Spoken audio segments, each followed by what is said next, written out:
जब गवर्नमेंट कोई रूल्स और रेगुलेशन लाती है तो बहुत सारी इंडस्ट्रीज को फायदा होता है और बहुत सारी इंडस्ट्रीज को उसका लॉस भी होता है। पर आज हम एक ऐसे अमेंडमेंट के बारे में बात करने जा रहे हैं जो इंडियन गवर्नमेंट लेके आ रही है और जिससे एक इंडस्ट्री जो है बहुत फ्लरिश करने वाली है। तो आज हम उसकी बात करेंगे कि जो है वो इंडस्ट्री क्या है और उस इंडस्ट्री में आप कैसे बिजनेस शुरू कर सकते हैं। तो मैं CA Mukesh Shukla, chairman of institute for industrial development, आज बात करेंगे ई वेस्ट पे। ई वेस्ट में बहुत सारा जो है वो चेंजेस गवर्नमेंट लेके आई है। जैसे आप जानते हैं कि ई वेस्ट जो है वो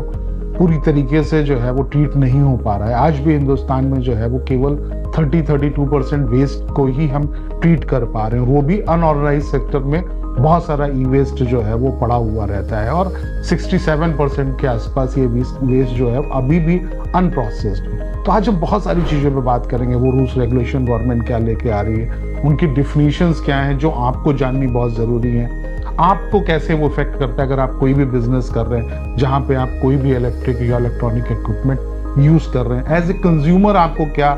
जो है वो इसमें देखना चाहिए, समझना चाहिए और क्या आपके लिए अवेयरनेस ज़रूरी है और इसमें क्या क्या बिजनेस मॉडल हैं, इसमें क्या अपॉर्चुनिटीज़ हैं, इसमें क्या गवर्नमेंट की स्कीम और पॉलिसीज़ हैं। आज हम सब पे जो है वो बहुत डिटेल में बात करेंगे। ई वेस्ट की प्रॉब्लम को गवर्नमेंट ने जो है वो 2011 में एनालिसिस किया, उसके बाद 2016 में जो है वो इसके रूल्स आए और 2022 में जो है वो इसमें अमेंडमेंट होने के बाद फाइनली जो है वो गवर्नमेंट ने एक जो ई वेस्ट मैनेजमेंट के जो रूल्स लाए हैं उसको समझना बहुत ज़रूरी है अगर आप इस बिजनेस को समझना चाहते हैं। अगर कोई भी आदमी किसी जो है वो ई वेस्ट के इलेक्ट्रॉनिक हो या वो आपका इलेक्ट्रिकल वेस्ट हो जिसके मैन्युफैक्चरिंग, सेल, ट्रांसफ़र, परचेज, रिफर्बिशिंग में या डिसमेंटलिंग में, रिसाइकलिंग में या प्रोसेसिंग ऑफ ई वेस्ट में इन्वॉल्व है तो उसको वो सारा जो इस रूल्स में जो है शेड्यूल 1 में दिया गया है उन सारे कंपोनेंट, चाहे वो उस चीज़ का मैन्युफैक्चर कर रहा हो या उसके किसी कंपोनेंट या कंज्यूमेबल्स या पार्ट या स्पेयर्स, किसी की भी वो जो है वो किसी तरीके से असेंबलिंग, मैन्युफैक्चरिंग, फर्निशिंग या उसकी डिसमेंटलिंग कर रहा है तो उसके पर ये सारे के सारे रूल्स लागू होते हैं। इवन अगर आप जो है वो एक यूज़र है और जहाँ पे आप जो है वो एक अच्छे क्वांटम में अगर आप इलेक्ट्रॉनिक इक्विपमेंट यूज़ कर रहे हैं तो भी ये आपको जो है वो ये रूल्स आप पे लागू होते हैं। इसलिए जानना ज़रूरी है कि ये रूल्स क्या है और इसकी डिफिनीशन अलग अलग कैसे कैसे जो है वो इस पर डिफाइन किया गया है, आप कैसे डिफाइन किए गए अगर आप बिजनेस कर रहे हैं। अगर आप 1000 से ज़्यादा के कोई भी जो भी शेड्यूल 1 में डिफाइन किए गए हैं इलेक्ट्रिकल या इलेक्ट्रॉनिक्स इक्विपमेंट अगर आप यूज़ करते हैं तो आप बल्क कंज्यूमर की श्रेणी में आते हैं तो भी आपको जो है वो ये एक्ट और रूल आप पे लागू होता है। तो ये जो है वो रूल्स और के आने के बाद जो है वो आपके पास बहुत सारी बिजनेस अपॉर्चुनिटीज जो है वो आपको दिख रही हैं ई वेस्ट के बिजनेस में, क्योंकि जब ये सभी पे लागू होगा, उन लोगों पे जो एक जो है वो यूज़र है या उन लोगों पे जो इस इंडस्ट्री में मैन्युफैक्चरिंग कर रहे हैं, इवन अगर कोई भी जो है वो इसके असेंबलिंग कर रहा है या रिफर्बिशिंग भी कर रहा है, उस पर भी ये एक्ट लागू होगा और इस एक्ट की बहुत सारी पेनल्टीज हैं। अब हम इस पे बात करेंगे कि इसमें ये किस किस पे लागू होता है और इसके अंदर क्या बिजनेस अपॉर्चुनिटी आने वाली है। ई वेस्ट मैनेजमेंट रूल्स जो है वो जो 2022 आया है वो अप्लीकेबल हो रहा है 1 अप्रैल 2023 से। अगर कोई भी आप जो है वो इंफॉर्मेशन आईटी टेक्नोलॉजी का या आप टेलीकम्युनिकेशन इक्विपमेंट के मैन्युफैक्चरर या उसमें जैसे हमने बताया उसके प्रोड्यूसर, उसके असेंबलर कुछ भी हैं तो आपको यहाँ पे रजिस्ट्रेशन कराना होगा इस एक्ट के तहत। लार्ज और स्मॉल इलेक्ट्रिकल इलेक्ट्रॉनिक्स इक्विपमेंट में भी अगर आप डील कर रहे हैं तो भी आपको कराना पड़ेगा। अगर आप इलेक्ट्रिकल इलेक्ट्रॉनिक टूल्स में डील कर रहे हैं तो भी आपको कराना पड़ेगा और इसलिए आपको ये बिजनेस में बहुत सारी अपॉर्चुनिटीज हैं क्योंकि अब ये मैंडेटरी हो जाएगा इसको रिसाइकिल करना, इसको रिफर्बिश करना, इसको एक रूल्स के तहत लोगों को, हर कंपनी को जो भी इसको मैन्युफैक्चर कर रही है उसको एक सर्टेन कैटेगरी में जाके अपने जो भी इक्विपमेंट्स हैं उसको रिसाइकिल करने का को जो है वो निर्धारित करना होगा। उस कैसे निर्धारित करना होगा इस पर हम बाद में बात करेंगे। जब हम ई वेस्ट की बात करते हैं तो ई वेस्ट जो है वो हम सबको ये लगता है कि जो है वो बहुत ही इसमें जो है वो प्रॉफिटेबल है। हम जो है वो एज ए कंज्यूमर या एज ए यूजर या एज ए पब्लिक हम ये नहीं समझ पा रहे हैं कि ये कितना हानिकारक है। हम ये सोच रहे हैं कि शायद हमारे घर में जो है वो कितने सारे इलेक्ट्रॉनिक गैजेट्स, कितने इलेक्ट्रिकल अप्लायंसेस जो है वेस्ट पड़े हुए हैं, पर हम शायद ये सोचते हैं कि इसका रीयूज होगा हम कभी ना कभी इसको दोबारा यूज करेंगे, और हम यूज नहीं करते हैं और वो घर के किसी कोने में जो है वो आपकी हेल्थ को हार्म पहुंचा रहे हैं, क्योंकि उसमें लेड और कैडमियम और मरकरी और बहुत सारी चीजें जो है वो आर्सेनिक टाइप के जो है वो उसमें केमिकल्स हैं जो कहीं ना कहीं आपको नुकसान पहुंचा रहे हैं, और वो आज भी हमारे पास जो है वो घरों के किसी कोने में या ऑफिस के किसी कोने में पड़ा है। जैसा माना जाता है कि अगर टोटल रिसाइकलिंग का जो है वो हम 67% ही जो है वो उसको पूरे ई वेस्ट को अभी भी हम अनप्रोसेस्ड रख रहे हैं, उसको रिसाइकिल नहीं कर रहे हैं। और जो छोटा मोटा जो है वो अमाउंट नहीं है, करीब 10 लाख टन के अराउंड जो है वो ई वेस्ट जो है वो अनप्रोसेस्ड रह जाता है, और कहीं ना कहीं ये जो है वो हमारे जो है वो एयर में या हमारे वाटर में या हमारी लैंड की क्वालिटी में और सबसे ज्यादा ह्यूमन हेल्थ को जो है वो नुकसान पहुंचा रहा है। इसलिए गवर्नमेंट ने जो है वो बहुत सारे रूल्स रेगुलेशन इस पे लेके आ रही है, और जो रूल्स हैं वो ये कहते हैं कि जो भी इस ई वेस्ट के पूरे सिस्टम में इन्वॉल्व है, चाहे वो एज ए मैन्युफैक्चरिंग, चाहे एज ए प्रोड्यूसर, चाहे असेंबलर, चाहे रिसाइकलर, उसको इस वेस्ट को ट्रीट करना होगा और उसको अपने आप को रजिस्टर्ड कराना होगा। और इसका जो मूवमेंट है, ये जो मूवमेंट है, जो भी हमारा ई वेस्ट निकल रहा है उसके मूवमेंट पे गवर्नमेंट की नजर रहेगी। जब वो भी जो है वो कहीं से एज ए यूजर के पास जाता है, और जब वो जो है वो रिफर्बिशर के पास जाता है, या वो जो है वो किसी कबाड़ी पर जो अनऑर्गेनाइज सेक्टर है वहां जा रहा है, तो इसमें कैसे जो है वो इस वेस्ट को अल्टीमेटली जो है वो रिसाइकलर के पास जाए और इसको जो है वो प्रॉपरली एज पर रूल्स इसको ट्रीट किया जाए, ये गवर्नमेंट का फोकस है। इसलिए इस मूवमेंट के लिए इन सबको या जो बल्क यूजर हैं उनको एक एक्ट के तहत एक जो है वो पोर्टल पे जाके खुद को रजिस्टर्ड कराना है, और क्वार्टरली और एनुअली अपने रिटर्न्स फाइल करने हैं, और वो रिटर्न्स जो है वो ये निर्धारित करेंगे कि जो भी वेस्ट हमारा जनरेट हो रहा है वो मूवमेंट होके कहाँ जा रहा है और कैसे ट्रीट किया जा रहा है। और उसमें बहुत सारी लाइबिलिटीज, रिस्पॉन्सिबिलिटीज और पेनल्टीज भी हैं अगर ये जो लोग इस पूरे बिजनेस में इन्वॉल्व हैं, अगर प्रॉपरली इसको ट्रीट नहीं करते हैं। तो ये जो है वो ये पूरा प्रोसेस आपको बिजनेस अपॉर्चुनिटी देता है कि आप कैसे इसमें अपने बिजनेस को जो है वो ढूंढें और कैसे ई वेस्ट के बिजनेस में आए, क्योंकि धीरे धीरे जब जैसे अवेयरनेस आएगी और लोगों को ये लगेगा कि हाँ सच में हमको इस वेस्ट को प्रॉपर रजिस्टर्ड जो है वो रिसाइकलर को देना है या रजिस्टर्ड कलेक्शन सेंटर्स को देना है, तो वो धीरे धीरे ई वेस्ट का पूरा बिजनेस जो है वो एक पूरी तरीके से जो है वो एक ऑर्गेनाइज सेक्टर में आएगा और आपको बहुत बेनिफिट देने वाला है अगर आप जो है वो ई वेस्ट को अपना एक बिजनेस की तरह देखते हैं या इसमें अपॉर्चुनिटी को देख रहे हैं आप। तो जब बिजनेस की बात हो गई तो आपको थोड़ा सा जो है वो कौन कौन से बिजनेस करेंगे उससे पहले थोड़ी टेक्निकल बातें हो जाएं, क्योंकि आपको ये जानेंगे तो आपको पता चलेगा कि बिजनेस कितना इंपॉर्टेंट है। जो एक्ट है जिसके तहत इस बिजनेस को जो है मॉनिटर या रेगुलेट किया जाता है, उस एक्ट का नाम है एनवायरमेंट प्रोटेक्शन एक्ट 1986। इसके तहत ही जो है वो ये ई वेस्ट रूल्स जो है वो 2022 बनाए गए हैं, जिसके तहत सारे को जो है वो डिफाइन किया गया है इस रूल्स में। तो दो तरीके के लोग हैं जिनके साथ आपको बिजनेस करना है या जिनको ये जानना जरूरी है। तो जब हमने बताया कि मैन्युफैक्चर, तो मैन्युफैक्चर को जो है इसमें डिफाइन किया गया है कि अगर कोई भी आइडेंटिटी है जो कंपनीज एक्ट में जो है वो 2013 में रजिस्टर्ड है और या फैक्ट्रीज एक्ट में जो है वो रजिस्टर्ड है, और स्मॉल या मीडियम इंटरप्राइजेज जो MSME एक्ट जो है वो 2006 में वो डिफाइंड है, तो उसको यहाँ पे रजिस्टर्ड कराना अपने आप को जरूरी है, जिससे कि वो अपने को मैन्युफैक्चर कैटेगरी में वो अपने को रजिस्टर्ड कराएगा। अगर कोई भी जो है वो आइडेंटिटी है या कंपनी है या फर्म है या पर्सन है जो किसी तरह को इम्पोर्टेड जो है वो इलेक्ट्रॉनिक इक्विपमेंट को सेल करती है, उसको भी इसमें प्रोड्यूसर में रजिस्टर्ड कराना पड़ेगा। अगर कोई जो है वो यूज्ड इक्विपमेंट्स को मंगाती है और उसको सेल करती है, उसको भी रजिस्टर्ड कराना पड़ेगा। अब बात करते हैं बिजनेस की। अगर आप ई जो है वो वेस्ट का काम कर रहे हैं, तो अगर आपको जो है वो सबसे पहले आप इस पे कल्पना करिए कि क्या ये ई वेस्ट कैसे निकलता है और इसका साइकिल कैसे होगा। ज़्यादातर ई वेस्ट जो है वो जो बड़ा ई वेस्ट है वो फैक्ट्रियों से निकलता है, जो कोई इसकी मैन्युफैक्चरिंग या उसमें इन्वॉल्व हैं, इसके असेंबलिंग में या इसके जो है रिफर्बिशिंग में इन्वॉल्व है, इसलिए सबसे ज़्यादा फोकस उस पर किया गया है। फिर इंडस्ट्रीज से निकलता है, बल्क कंज्यूमर से निकलता है, हाउस होल्ड से निकलता है, जो ये सारा ई वेस्ट कलेक्शन के लिए जो है वो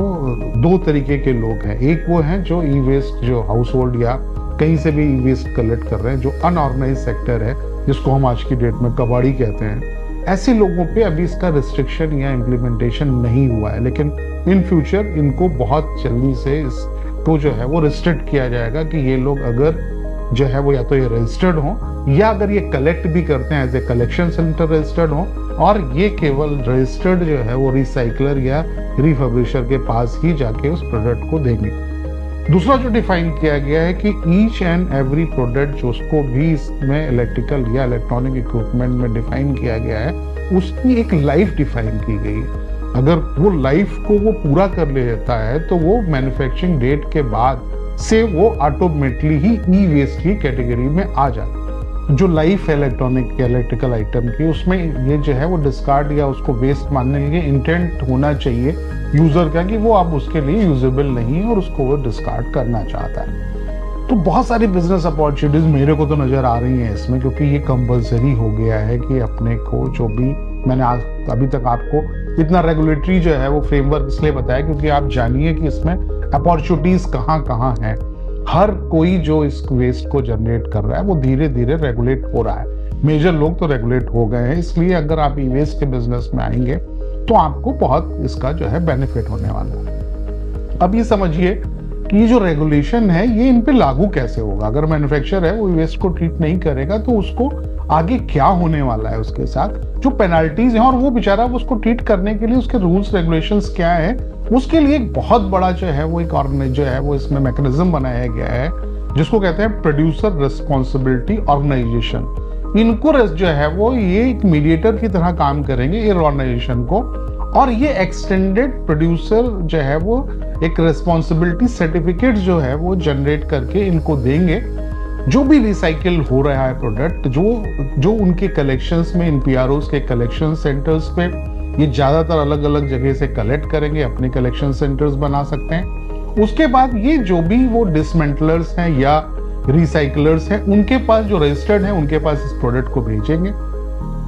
और एक एक्सटेंडेड जो है वो responsibility, producer responsibility certificate generate करेंगे, और वो सर्टिफिकेट्स ये कंपनियों के पास जाएंगे। अगर वो डायरेक्टली जो है वो रिसाइकलर्स को या जो है वो उनको नहीं देना, तो ये जो प्रोड्यूसर ऑर्गेनाइजेशन है जितने भी, ये जो है वो ये बहुत पीआरओस एक बहुत बड़ा रोल प्ले करने वाले हैं, और ये सारे के सारे रजिस्टर्ड ऑर्गेनाइजेशन होंगे। तो सबसे पहली ये बिजनेस अपॉर्चुनिटी आपको ये ऑर्गेनाइजेशन बनने में नजर आती है। अगर आप किसी को, ये बेसिकली मीडिएटर हैं, कंसल्टेंट हैं, जो अलग अलग इस टाइप की कंपनीज को जो है वो कंसल्ट करेंगे और अपने कलेक्शन सेंटर्स खोलेंगे,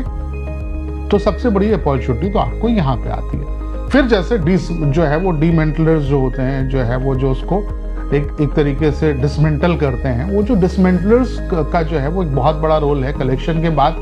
ज्यादातर जितने लोग होते हैं आपको जो इस कैटेगरी में मिलेंगे वो अलग अलग प्रोडक्ट को डिसमेंटल कर देते हैं, और आपको जान के हैरानी होगी कि इससे बहुत जो है वो बहुत इंपॉर्टेंट प्रोडक्ट और बड़े वैल्यूएबल प्रोडक्ट्स भी इससे निकलते हैं। जैसे आईफोन अगर आप जो आपके हाथ में रहता है, आपको शायद पता नहीं है उसमें कितना जो है वो गोल्ड भी निकलता है, उसमें सिल्वर भी निकलता है, और नॉर्मली सिल्वर और गोल्ड बहुत सारे इलेक्ट्रॉनिक प्रोडक्ट्स में निकलते हैं, इसलिए इसकी बहुत डिमांड है। और ये जो है वो डिसमेंटल करके जो मेजर चीज है वो तो प्लास्टिक होती है, वो प्लास्टिक वहां चली जाती है, उस इंडस्ट्रीज को दी जाती है, जो दाने बनाते हैं उसको रीयूज करते हैं।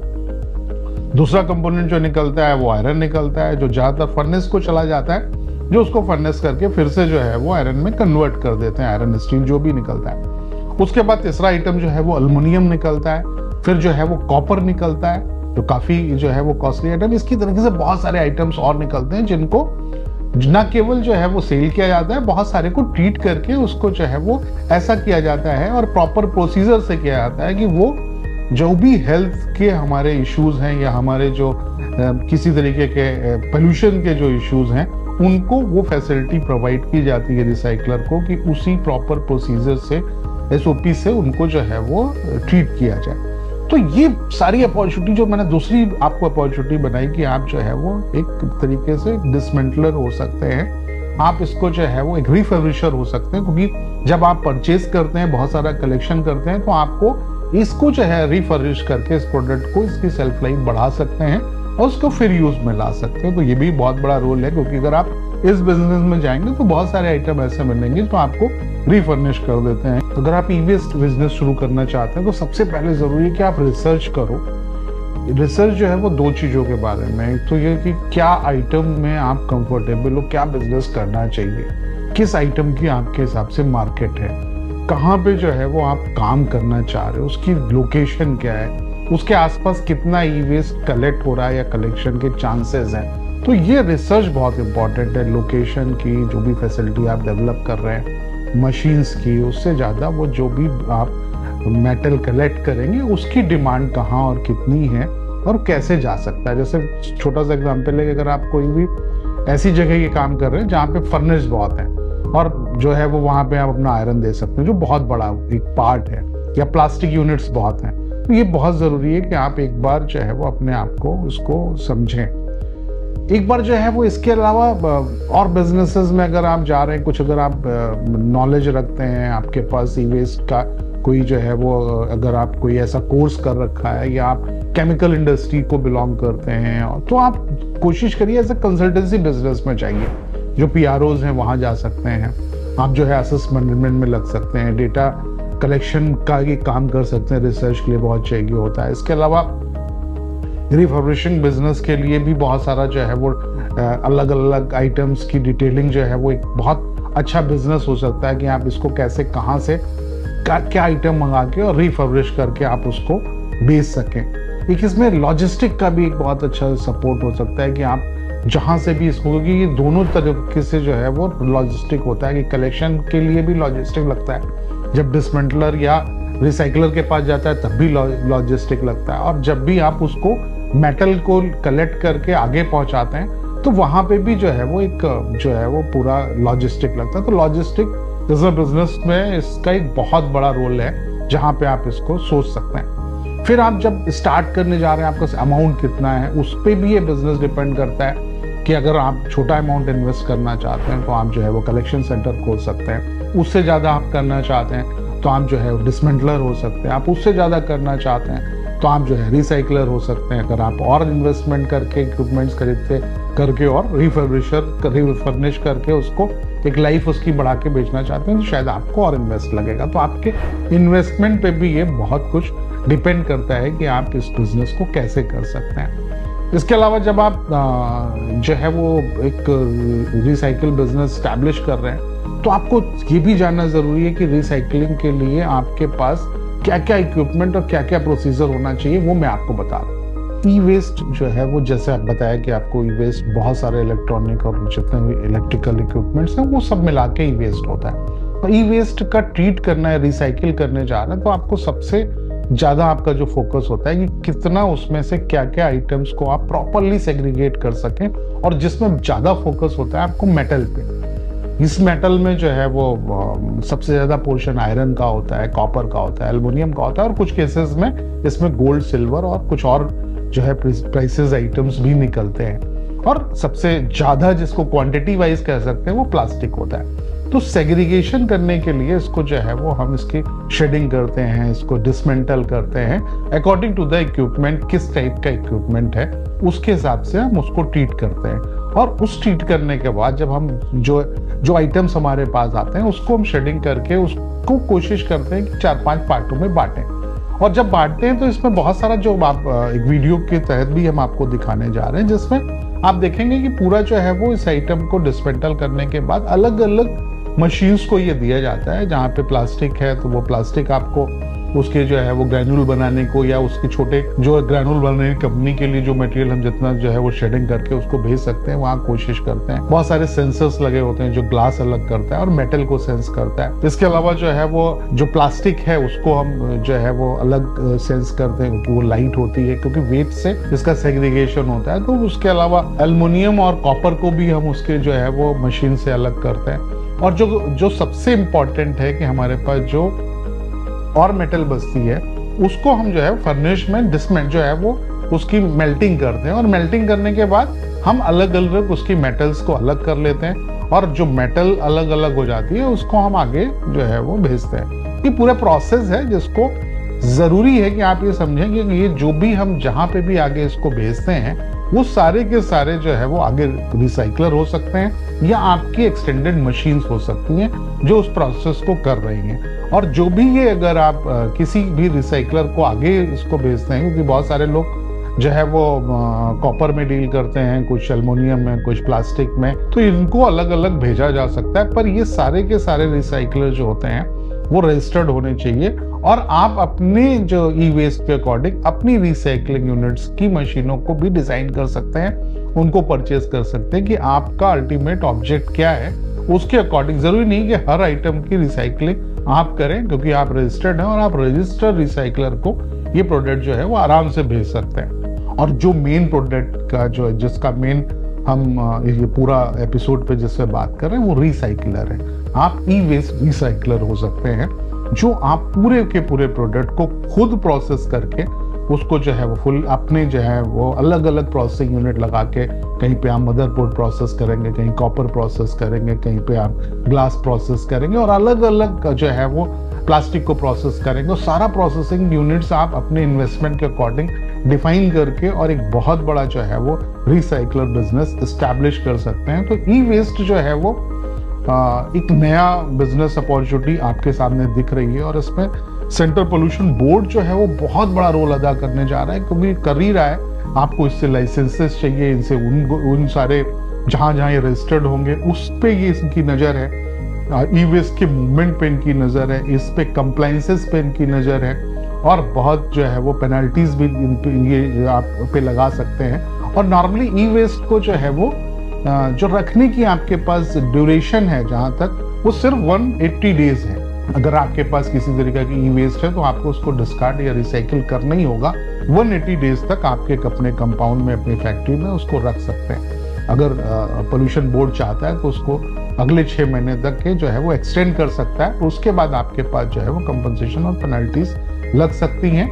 जो आपको इसलिए इस बिजनेस में आपको अपॉर्चुनिटी की तरह दिख रही है कि जहां जहां भी ई वेस्ट निकल रहा है। इस बार अब 1 अप्रैल जो है वो 2023 के बाद ये मैंडेटरी हो गया है, लोगों को रूल्स रेगुलेशन नहीं पता है और इसमें मैंडेटरी है कि ये सारे ऑर्गेनाइजेशन जो है वो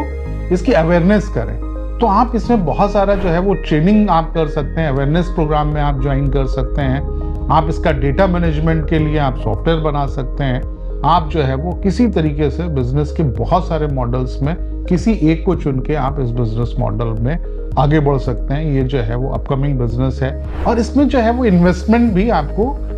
अलग अलग है। अगर आप कोई भी कहता है कि हम कैसे इसको शुरू कर सकते हैं तो बहुत इंपॉर्टेंट है आप एक छोटी सी फैसिलिटी डेवलप करके एक 5,000-6,000 स्क्वायर फीट का प्लॉट लेके और एक छोटे से कलेक्शन सेंटर से भी शुरू कर सकते हैं। आप डिसमेंटलर के लिए आपको कुछ मशीन इक्विपमेंट लगा के और पोल्यूशन से आप लाइसेंस लेके एक डिसमेंटलर हो सकते हैं। आप जो है वो रिसाइकलर हो सकते हैं। तो ये 10 लाख रुपए से लेके और 5 करोड़, 7 करोड़, 10 करोड़ तक का इन्वेस्टमेंट है, लेकिन 1-1.5 करोड़ रुपए में एक अच्छा जो है वो रिसाइकलर बिजनेस आप शुरू कर सकते हैं, जिसमें लैंड और बिल्डिंग की कॉस्ट जो है वो नहीं शामिल है। अगर इसमें लैंड की कॉस्ट आप और जोड़ लेंगे तो ये थोड़ा सा इसकी कॉस्टिंग और बढ़ जाएगी, क्योंकि लैंड अलग अलग जगह पे, पर आप आराम से जो है वो 20,000 से लेके और 2 एकड़ में ये पूरा बिजनेस कर सकते हैं, अच्छी तरीके से कर सकते हैं। तो आप अपने को इसमें जोड़िए। और सबसे बड़ा जो लोग एजुकेटेड हैं, जो किसी तरीके से जो है वो इस पोल्यूशन या जो है वो इलेक्ट्रॉनिक की जानकारी रखते हैं, अच्छा ऑर्गेनाइजेशन की तरह काम कर रहे हैं, तो अपने को जो है वो प्रोड्यूसर रिस्पॉन्सिबिलिटी ऑर्गेनाइजेशन PROs की तरह आप अपने को रजिस्टर्ड कराइए। और ज़्यादातर जो है वो आप कंसल्टेंट हो सकते हैं। इस तरीके के मैन्युफैक्चरर और जो प्रोड्यूसर्स हैं उनको आप बहुत अच्छी कंसल्टेंसी दे सकते हैं, कलेक्शन सेंटर्स भी खोल सकते हैं और सबसे इम्पोर्टेंट सर्टिफिकेट्स को जो है वो आप दे सकते हैं, जिनकी आगे इनको बहुत रिक्वायरमेंट पड़ने वाली है। ये था पूरा ई वेस्ट पे अवेयरनेस के लिए बेसिकली, और बिजनेस अपॉर्चुनिटी की जो है वो जानकारी के लिए आप ढूंढिए और आपको जो है वो ज़रूर इसमें कहीं ना कहीं आपका अपने जो है वो अपने चॉइस का बिजनेस ज़रूर मिलेगा।